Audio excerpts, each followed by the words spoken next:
참 지어내기도 잘 지어냈죠. 찬송과 관련된 유머가 있는데요. 몇 가지 이제 그 곡과 함께 좀 소개를 해드릴까 합니다. 돼지 꿈을 꾸면서 로또 대박을 바라는 사람들이 애창하는 찬송이 있는데 몇 장인지 아실까요? 490장이라고 합니다. 주여 지난밤 내 꿈에 배웠으니 그 꿈을 이루어 주옵소서. 몽역병 환자가 애창하는 찬송이 있습니다. 134장이라고 합니다. 나 어느 날 꿈속을 헤매며. 사랑은 하나도 주시네요. 또 해양 경비대원이 애창하는 찬송이 있는데 찬송가 500장이라고 합니다. 물 위에 생명줄 던지어라. 그럴싸하죠. 또 감방 죄수들이 이제 애창하는 찬송이 있습니다. 495장 보내주소서 보내주소서. 그런다고 합니다. 또 감옥에 구속된 사람들의 좀 불편한 찬송이 있어요. 불편한 찬송 310장입니다. 아 하나님의 은혜로 있을 데 없는 자 왜 구속하여 주는지 난 알 수 없도다. 왜 나를 구속해서 이 감옥에 오게 했는지. 참 이런 것을 보게 되면 누가 생각해냈는지 모르지만 참 즐거운 유머인 것 같습니다. 말씀드린 여러분 이런 본문을 보게 되면 유머가 이제 섞여 있습니다만 나름대로 그곳에 해당되는 그런 찬송의 의미를 부여하는 것이다 이렇게 볼 수가 있습니다. 신앙이라고 하는 것도 보면 의미의 추구입니다. 죄로 말미암아 바로 죽었던, 즉 하나님과 원수되었던 저와 여러분들이 어떻게 바로 예수님을 믿고 하나님의 자녀로 신분이 변화된 줄 믿습니다. 그래서 하나님과 화목하게 되고 하나님과 이제는 원수의 관계가 아니라 사랑의 관계를 맺고서 세상 끝날까지 바로 끊어질 수 없는 그 관계 속에 삶을 주셨으니 여러분 이 의미가 이 귀한 뜻이 얼마나 감사한 일입니까?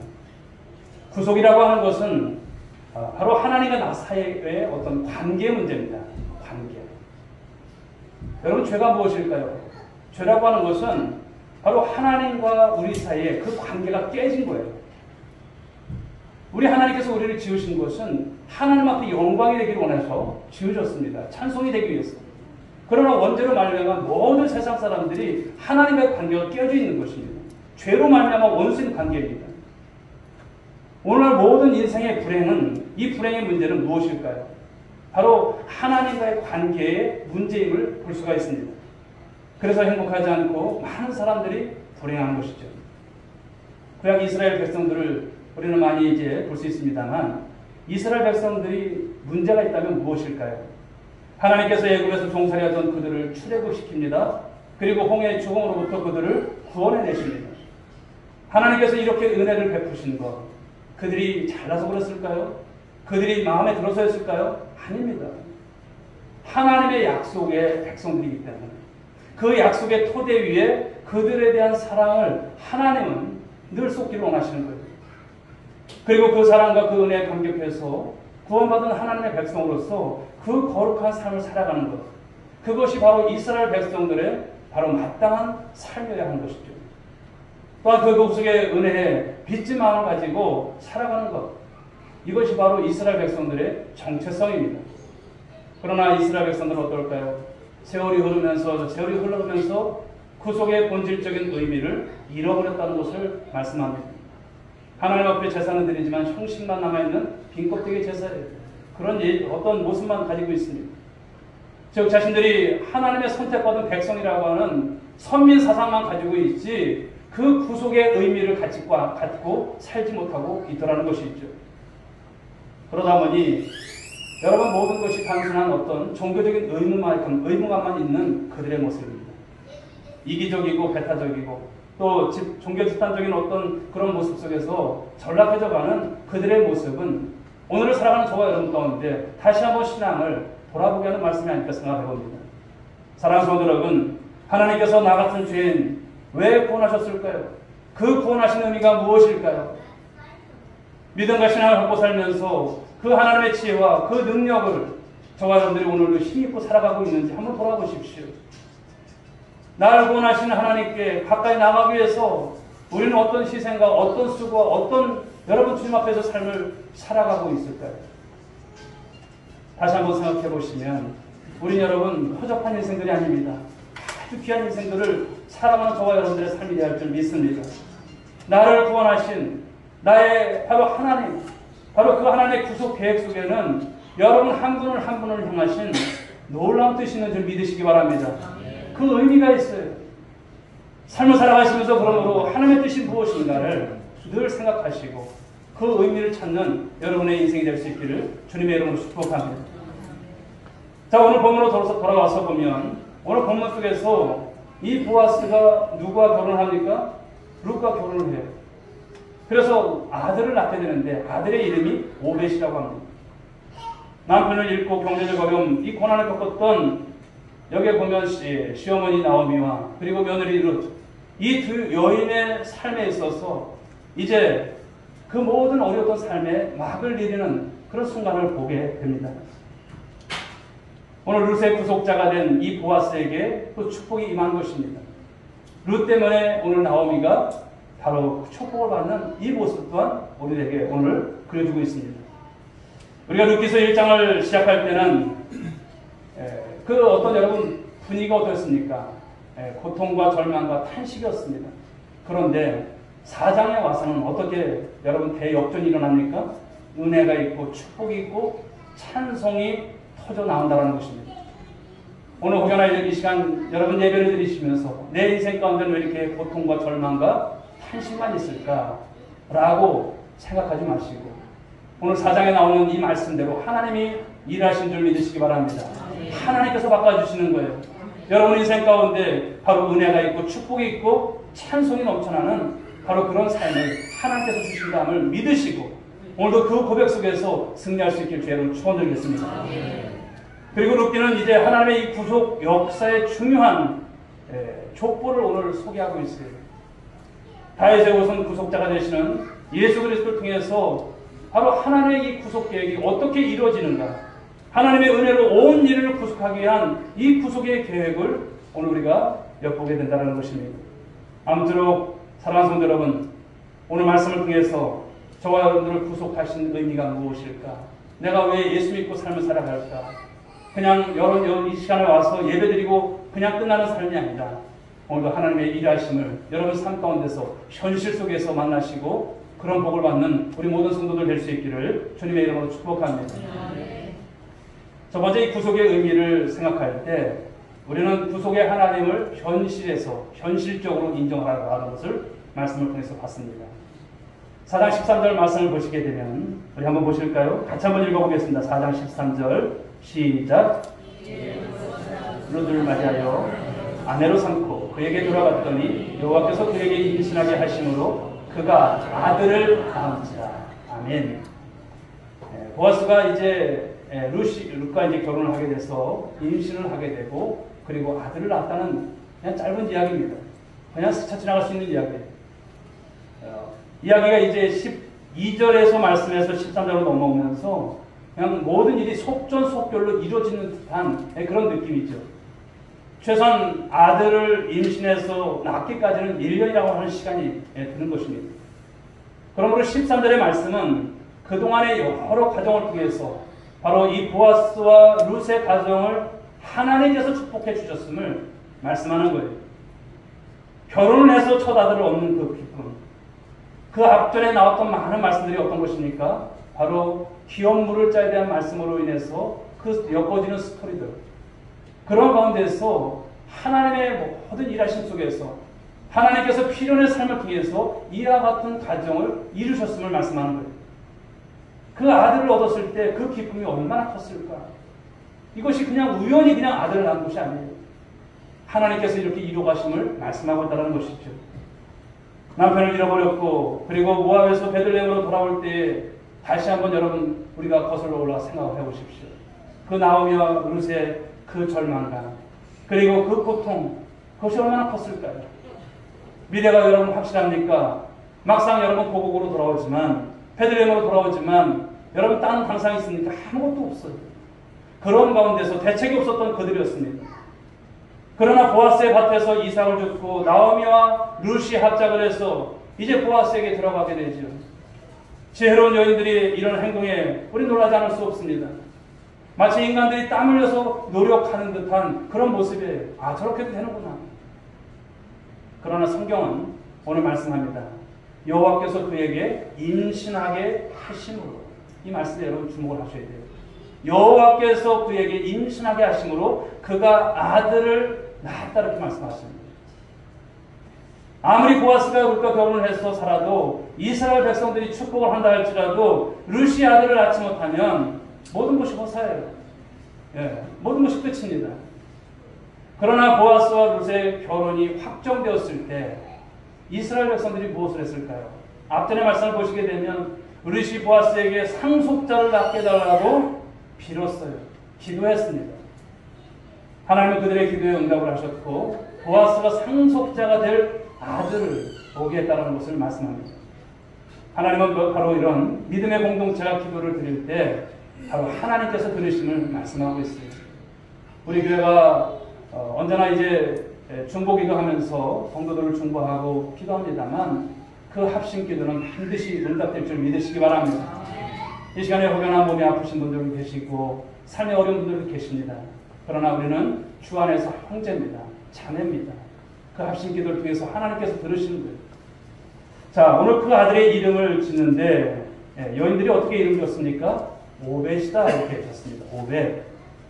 바로 다윗 왕의 아비였던 이세, 그를 또 이렇게 낳게 됩니다. 그리고 예수 그리스도께서 다윗의 후손으로 이 세상에 오심을 오늘 족보요법을 통해서 말씀하고 있어요. 이 베들레헴이라고 하는 이 작은 마을에 하나님은 이 구원 역사를 이루기 위해서 영적으로 가장 혼란스럽고 타락했던 그 사사시대에 바로 룻을 통해서 아들을 낳게 하셨다는 것. 하나님의 일하심입니다. 그리고 그 후손을 통해서 하나님의 아들 예수 그리스도를 오게 하신 줄 믿으시기 바랍니다. 사랑하는 여러분, 아이를 낳는 것이 사람의 힘으로 될까요? 사람의 노력만으로 될까요? 사랑의 어떤 수고로 만들어질 수 있을까요? 그 어떤 생명도 이 말씀을 보면 하나님께서 허락하지 않으면 안 된다라고 하는 것을 말씀합니다. 오랜 불이던 이제 성도님들의 이제 가정에 어떤 임신 소식을 듣게 될 때 얼마나 감격이 되는지 몰라요. 아, 하나님께서 하시는구나.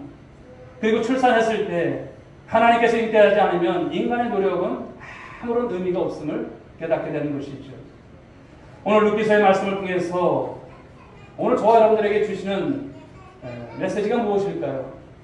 하나님은 우리의 인생사에 절대자이심을 말씀하고 있습니다. 할렐루야. 하나님은 우리 인생사의 절대적인 바로 주권을 가지고 계신 하나님이시다라고 하는 것을 말씀합니다. 우리의 삶의 성공과 우리의 실패가 누구한테 달려있습니까? 그분한테 달려있는 거예요. 내가 아무리 노력한다고 해서 되는 것이 아닙니다. 하나님께서 은혜를 주시고 하나님께서 적절한 때에 그 은혜를 베풀어 주셔야 되어지는 것이죠.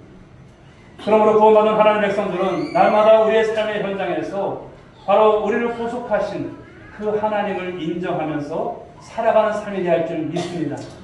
하나님을 인정하시라는 거예요. 그분을 인정하시라는 거예요. 그리고 그분께 온전히 소망을 두는 우리 오늘의 교회 성도들 될 수 있길 주님의 이름으로 축복합니다. 여러분, 구속함이라고 하는 게 뭘까요? 구속함이라고 하는 것은 죄 사함입니다. 죄에 대한 용서입니다. 여러분, 죄 사함을 받은 자는 어떻게 할까요? 죄 사함을 받은 사람은요, 하나님과 가까워집니다. 멀어질래 멀어질 수가 없어요. 나를 원하신 하나님, 내 생명의 의미, 바로 내 생명의 그 모든 것을 인도해 가시는 그런 분. 그러므로 하나님과 멀어질래 멀어질 수가 없는 것이죠. 에베소서 1장 7절 말씀을 보시게 되면 이런 말씀을 주십니다. 우리는 그리스도 안에서 그의 은혜의 풍성함을 따라 그의 피로 말미암아 속량 곧 죄사함을 받았느니라. 할렐루야. 죄사함 받았다고 말씀합니다. 자, 그래서 구속, 그 죄사함을 받은 성도는요, 구속의 주권자이신 하나님을 그 삶 속에서 인정하는 거예요. 나를 구원하신 분이 하나님이십니다. 기도할 때마다 인정하는 거예요. 삶을 살아갈 때마다 인정하는 것입니다. 어려운 일이 있을 때마다 주님을 기억하는 것입니다. 그 하나님을 높여드리는 삶이 된다는 것을 말씀하는 것이죠. 그렇지만 이 구속의 은혜와 의미를 모르는 한 사람들이 있어요. 참 안타까운 것이죠. 여러분 가족 중에도 있을 것이고 여러분 주위에도 많이 있을 것입니다. 그런 분들의 삶이 어떻습니까? 하나님 앞에 무릎 꿇지 않아요. 곧 죽어도 무릎 꿇지 않습니다. 하나님을 찾지 않습니다. 자신의 힘으로 살아가려고 하고 자신의 노력과 실력으로 인생을 살아가는 모습들이라는 것이죠.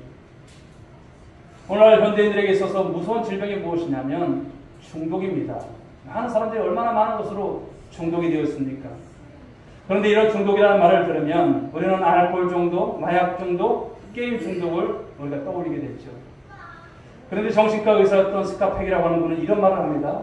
중독이란 우리로 하여금 원래 우리에게 하나님이 심어 놓으신 선하고 자유로운 열정을 잘못 사용하게 하고 우리 영혼이 원하지 않는 일을 하게 하는 독립적이고 아주 이상한 자기 방어의 힘이다. 이런 말을 했습니다. 쉽게 말한다면 어떤 대상에 대한 욕구에 집착하는 것, 이게 중독입니다. 그런 모든 인간은 중독으로 고통받는다고 이렇게 말을 했습니다. 그렇습니다. 중독은 여러분 인간을 우상 숭배자로 만듭니다. 우상이라고 하는 것을 우리가 얼핏 생각하면 손으로 깎아서 만든 어떤 물건으로 우리가 여기지만 그게 전부가 아닙니다. 우상이라고 하는 것은 하나님이 아닌 존재로서 우리 인간의 욕구를 채울 것으로 기대하는 어떤 대상들, 그게 다 우상이에요. 때로는 여러분 우상이 어떻게 됩니까? 내 자식이 우상이 될 수도 있는 거예요. 내가 좋아하는 것을 어떤 마니아라고 생각하지만 거기에 흠뻑 빠지는 것이 때로는 우상이 될 수도 있는 그런 것이죠. 지금 무엇입니까? 하나님보다 더 사랑하는 것들이 다 우상통하는 것이죠. 원래 인간의 욕구는요, 자유롭게 하나님을 찾고 그분과 가까이 하고 그 하나님을 사랑하도록 하나님께서 창조하셨어요.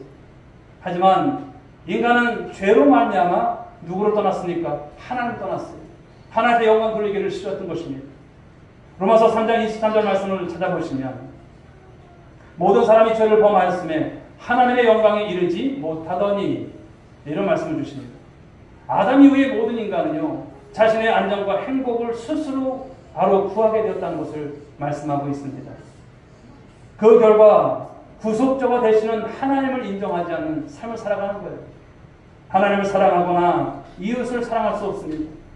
하나님으로부터 은혜와 공유를 구하지 않고 사람을 통해서 소유나 권력이나 명예나 세상의 어떤 힘을 얻으려고 하는 모습으로 나가는 것이죠. 그 결과 또 신앙인들도 보면 하나님을 사랑하고 순종하며 인정하는 삶을 살려고 하는 것이 아니라 그냥 하나님께 집착하는 삶, 맹목적으로 말씀도 모르는 상태에서 그렇게 삶을 살아가는 모습 또한 있습니다. 물론 여기서 우리는 하나님께 집착한다는 것을 잘못 해석하면 안 됩니다. 그러나 아무것도 하지 않고 순종도 하지 않고 말씀도 우리가 귀 기울이지 않고 우리 주님께서 빚값으로 세우신 교회에 나오지도 않고 난 하나님 잘 믿는다고 합니다. 그것은 잘못된 집착이죠. 그런 여러분 성경에 그런 말씀은 없습니다. 신앙의 행위를 할 때 여러분 또 이런 사람들은 어떻습니까? 감정에 기댑니다. 기도할 때 뜨거워지고 신령한 기분이 들어야 하고 찬양을 드릴 때 황홀한 상태에 들어가야 한다는 생각을 합니다. 눈물이 빗물처럼 쏟아지면 은혜가 강같이 흐른다고 생각을 합니다. 물론 신앙생활에 있어서 초기에는 있을 수 있는 모습이에요. 그러나 하나님을 사랑한다고 섬긴다고 하는 것은요, 우리의 일상생활 속에서 하나님의 주권을 인정하는 모습이 되어야 할 줄 믿습니다. 마태복음 6장 33절을 말씀합니다.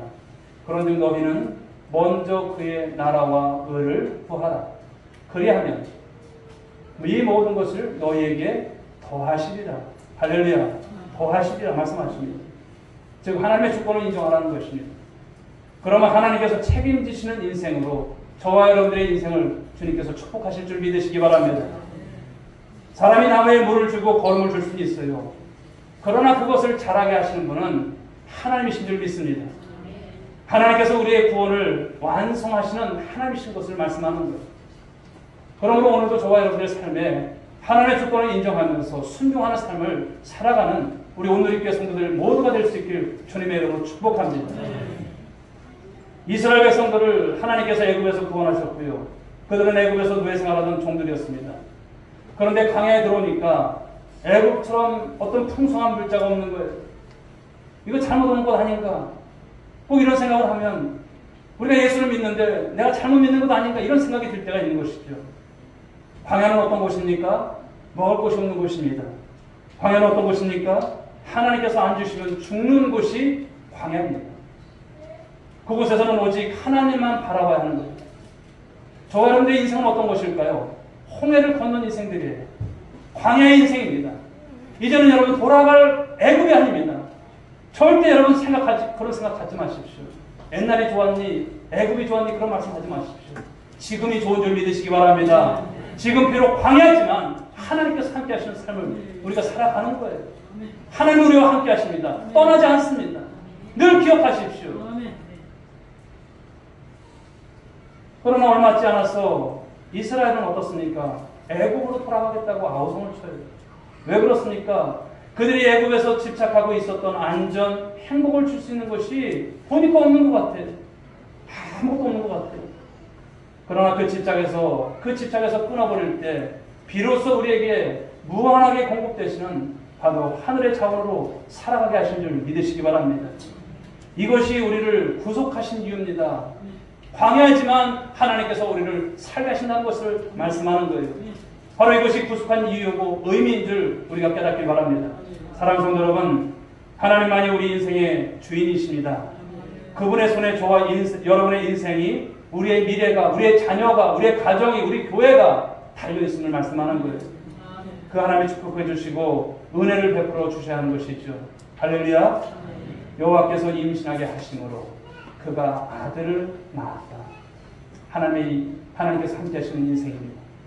그들을 여러분 구속하신 의미가 있는 것입니다. 오늘도 저와 여러분을 구속하신 하나님은 오늘도 여러분을 떠나지 않았어요. 오늘도 여러분 주님 앞에 있기를 바랍니다. 자, 18절부터 22절의 말씀을 보시게 되면 우리가 깨닫는 것은 구속은 하나님의 은혜의 결정체임을 말씀하고 있습니다. 자, 룻이 아들을 낳자 베들레헴의 여인들이 나오미의 삶을 회복시킨 하나님을 찬송합니다. 바로 아들은 룻이 낳았는데 축복은 누가 받아요? 나오미가 받고 있어요. 그 이유가 무엇일까요? 나오미는 여러분 남편을 잃은 것이 아닙니다. 남편만을 잃은 것이 아닙니다. 그녀의 기업을 이을 두 아들도 잃어버렸어요. 그런데 기업을 이어갈 그 아기를 품에 안고 키운다라고 하는 것은 이 남편의 기업이 보아스를 통해서 이어졌다고 하는 것을 말씀하는 거예요. 이제 보아스가 기업 물을 짭니다. 그런데 오늘 말씀을 통해서 다시 한번 확인할 수 있는 것은 그를 통해서 누가 태어났습니까? 아들이 태어난 거예요. 기업 물을 자가 이제 그 아들, 보아스의 아들을 통해서 이 모든 것이 이루어져감을 말씀하고 있어요. 이것을 통해서 우리는 바로 룻이 낳은 이 아들은 나오미가 낳은 아들과 같은 이제 그런 것을 우리가 볼 수 있는 것이죠. 자, 그 여인들이 바로 이 아이의 이름을 어떻게 짓습니까? 오벳이라고 줘요. 오벳. 그 이유가 여러분 그냥 이름 지은 것이 아닙니다. 나오미가 낳았기 때문이라고 하는 것에 의미를 부여해서 그런 이름을 지은 것이에요. 오벳이라고 하는 것은 여러분 종이라는 뜻입니다. 섬기는 자라는 뜻입니다. 종. 그렇죠? 왜 나오미가 낳은 아들을 오벳이라고 했을까요? 나오미 남편의 이름을 여러분 기억하십니까? 바로 엘리멜렉이라고 하는 이름이 있죠. 엘리멜렉. 그 이름의 뜻은요, 곧 하나님이 왕이시다 이런 뜻입니다. 하나님이 왕이시다. 그러나 이 엘리멜렉은 하나님 말씀 앞에 순종하지 않았어요. 그리고 모압 땅으로 내려갔습니다. 떠나지 말아야 할 땅을 떠났었던 것이죠. 그 결과 자신도 죽고 두 아들도 함께 그곳에서 모압 땅에서 다 죽었어요. 나오미 역시도 보면 그의 인생은 고통과 아픔과 절망의 상태입니다. 나오미는 사실 이런 상태에서 베들레헴에 왔습니다만 낮아질 대로 낮아졌어요. 그리고 그런 가운데서 깨달은 것이 무엇일까요? 하나님 앞에 삶을 살아가는 것은 하나님의 종으로서 삶을 살아가게 될 때 하나님께서 주시는 기쁨이 있구나. 바로 그것을 경험하는 이 고백 속에서 오벳이라고 하는 이름으로 바로 이 아들의 이름을 지었다는 말씀하는 것이죠. 그런데 오늘 성경 기자, 바로 룻기 기자는요, 오벳을 또 이렇게 소개를 하고 있죠. 보시면 그는 다윗의 아버지인 이새의 아버지였더라. 17절 하반절에서 말씀합니다. 성경은 자식이 없었던 이방 여인을 통해서 이 메시아의 탄생을 예고하고 있는 거예요. 그리고 이 아들은 하나님의 구속의 역사 속에 아주 중요한 역할을 하게 될 것을 말씀하고 있어요. 우리 룻기서를 우리가 보면 몇 번의 말씀을 통해서 말씀드렸습니다만 사사시대에 바로 이러한 역사적 배경을 갖고 있습니다. 그 시대의 특징이 무엇입니까? 사사기 21장 25절 말씀처럼 그 시대는요, 왕이 없으므로 자기 소견에 옳은 대로 행했던 그런 시대예요. 한마디로 말하면 왕이 없으니까 자기 맘대로 살아갔던 시대였어요. 어떤 것도 구속받지 않아요. 하고 싶은 대로 사는 거예요. 그러나 오벳을 통해서 하나님의 종, 여호와의 종인 이 다윗의 출생이 오늘 맨 마지막에 나오지 않습니까? 이새는 다윗을 낳았다. 이것을 통해서 무엇을 말씀할까요? 바로 사사시대의 영적 혼란과 이 어둠의 시기지만 하나님께서 일하심으로 이제 장차 오게 될 바로 다윗을 통한 바로 그 자손, 바로 예수 그리스도가 오심을 말씀하는 거예요. 마태복음 1장 1절의 말씀처럼 아브라함과 다윗의 바로 자손 예수 그리스도의 계보라. 이 말씀이 바로 이어지는 것이 우연일까요? 우연인 것이 아닌 것을 말씀하는 것이죠. 오늘 말씀을 보면 오벳은 이새를 낳고 이새는 다윗을 낳았더라. 마지막 말씀에서 우리에게 주고 있습니다. 여러분, 이 족보의 주인공은 누구일까요? 다윗입니다. 다윗의 출생 없이는 메시아인 예수 그리스도가 연결될 수 없는 거예요. 그런데 이 족보의 시작이 누구로부터 되었는지 한번 보시면 18절에서 베레스의 계보는 이러하니라 이렇게 말씀하고 있습니다. 왜 다윗의 조상을 밝히면서 오늘 이 베레스로 시작하고 있을까라고 하는 의미 들죠. 베레스는 여러분 어떤 사람입니까? 시아버지 유다와 며느리 다말 사이에 태어난 소위 불륜의 자식이에요. 있을 수 없는 일이지만 그런 자식이 태어났죠. 보아서는 여러분 말씀에 나왔듯이 유다의 군인이었던 살몬과 가나안 여인 기생 라합 사이에 태어났던 사람이 보았습니다. 여기 여인들이 보면 어떻습니까? 다 보면은 온전하지 않아요.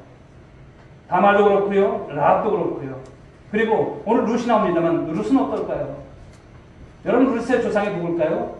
친아버지 롯과 그 딸 사이에 태어나게 되는데요. 이제 이 아브라함의 조카 롯이 술에 취해서 마딸과 동침해서 태어나게 되는 아들이 있어요. 그가 누굽니까?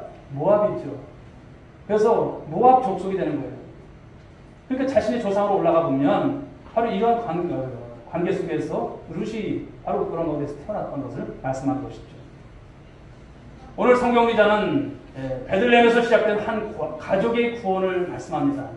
그러나 이것을 통해서 이스라엘 국가 전체의 운명을 결정하는 일로 연결되고 있음을 오늘 기록하고 있습니다.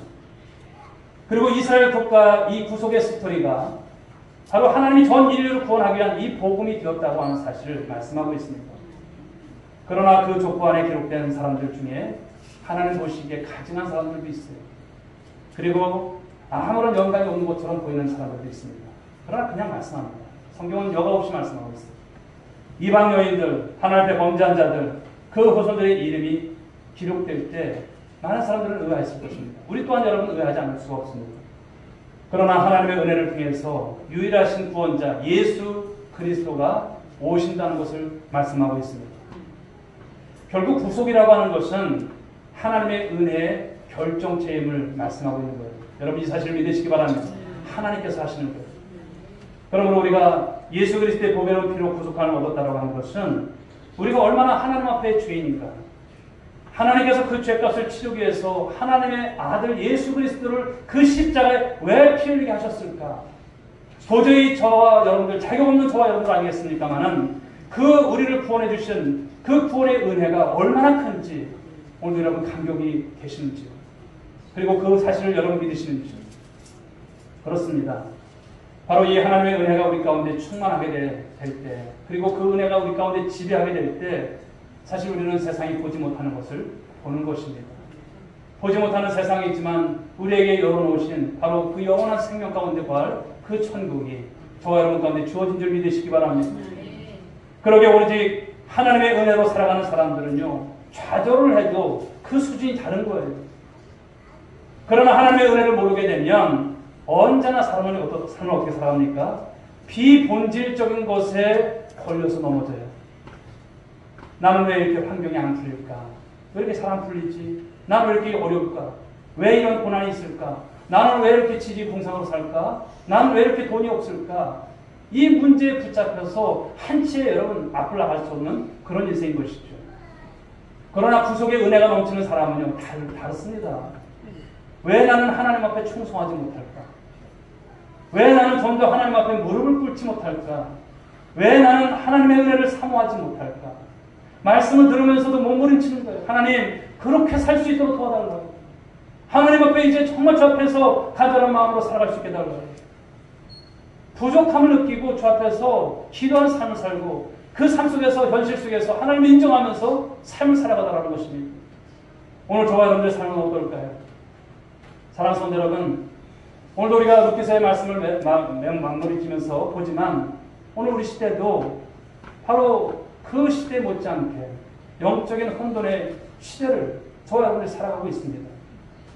그러나 사랑하는 여러분, 이 환경 앞에서 절대 절망하지 마시기 바랍니다. 낙심하지 마시기 바랍니다. 우리의 구원자가 되시는 하나님의 주권을 신뢰하는 우리 오늘의 성도들 모두가 될 수 있게 주의 이름으로 축복합니다. 오직 그 하나님의 은혜로 구원받고 그 하나님을 붙들고 살아가는 자들을 오늘도 하나님께서 지키심을 믿으시고 신앙 승리할 수 있기를 바랍니다. 우리는 한순간도 하나님의 눈을 피할 수 없고 오직 하나님의 은혜로 내가 여기 있음을 기억하십시오. 오늘까지 하나님께서 여기까지 인도하셨습니다. 그 에베네셀의 하나님, 저와 여러분들의 인생을 이끌어 가실 줄 믿으시기 바랍니다. 이제 관점을 넓히십시오. 여러분들의 관점이 그저 여러분 근시한 곳에만 여러분 국한되어 있으면 안 됩니다. 오늘 성경은 무엇을 말씀합니까? 다윗까지 족보를 말하지만 그 이후의 역사가 얼마나 여러분 크게 이제 확장되어 나가는지를 말씀하고 있지 않습니까? 오늘도 우리 인생이 그냥 구원받은 것으로 그냥 이 땅에서 그냥 조용히 살다가 가는 인생이 아니에요. 여러분들의 인생 한 분 한 분을 통해서 이어질 하나님의 나라가 그 여러분 족보를 통해서 이어질 무궁무진한 하나님의 역사가 있기를 소망하시고 그 일을 위해서 여러분들이 정말 주 앞에서 신앙 잘 지키시고 믿음 잘 지키시고 또 여러분들을 통해서 일하실 그 하나님의 역사가 여러분 가문과 우리 교회를 통해서 다시 한번 크게 여러분 부흥되어 나가는 귀한 역사 있기를 주님의 이름으로 축원드리겠습니다. 기도하겠습니다. 하나님 감사합니다. 오늘도 저희들에게 루키서 마지막 말씀을 통해서 은혜를 베풀어 주셔서 너무나 감사합니다. 우리를 구속하신 이유가 무엇인지를 다시 한번 깨닫게 되었습니다. 이제 보아스와 룻가의 가정을 통해서 하나님께서 어떻게 그 구원 역사를 이뤄가시는지 또 그것을 통해서 하나님의 성실하신 하나님 아버지의 그 일하심이 무엇인지 이 시대를 살아가는 우리들 영적으로 암흑기의 시대를 살아가지만 그러나 지금도 일하시는 하나님 나를 통해서 하나님 이 구원 역사가 이루어지기를 원하시고 나를 통해서 그 구속의 의미가 더 풍성하고 나타나기를 원하시는 주님이신 적이 있습니다. 오늘도 사랑하는 성도들이 하나님 비록 우리의 인생의 시작은 미약하였고 또 하나님 앞에 작았을지라도 하나님 참되게 되는 역사가 있기를 원합니다. 인도해 주옵소서, 축복하여 주옵소서, 함께 하실 줄 믿사옵고 사랑하는 신 예수님의 이름으로 기도 올리옵나이다. 아멘. 우리 자리에서 일어나시기 바랍니다.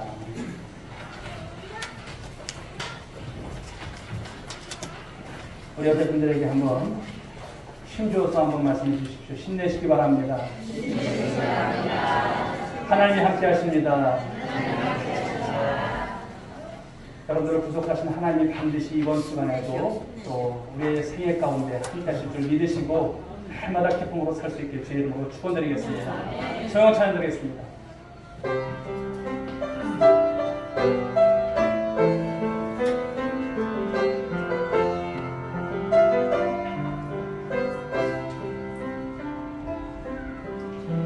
주님 다시 오실 때까지 나는 길을 가리라. 좁은 길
이제는 우리 구주 예수 그리스도의 은혜와 하나님 아버지의 극진하신 사랑하심과 성령님의 감화 감동 위로 충만하시는 종이 고도 구속의 의미를 깨닫고 세상으로 나가는 사랑하는 권속들 한 사람 한 사람 머리 위에, 저희들의 가정 위에, 자녀 위에, 일터 위에, 그리고 우리 오늘의 교회와 이 민족 가운데, 열방 가운데 이제로부터 영원 무궁토록 함께 있을지어다. 아멘. 함께 하소서.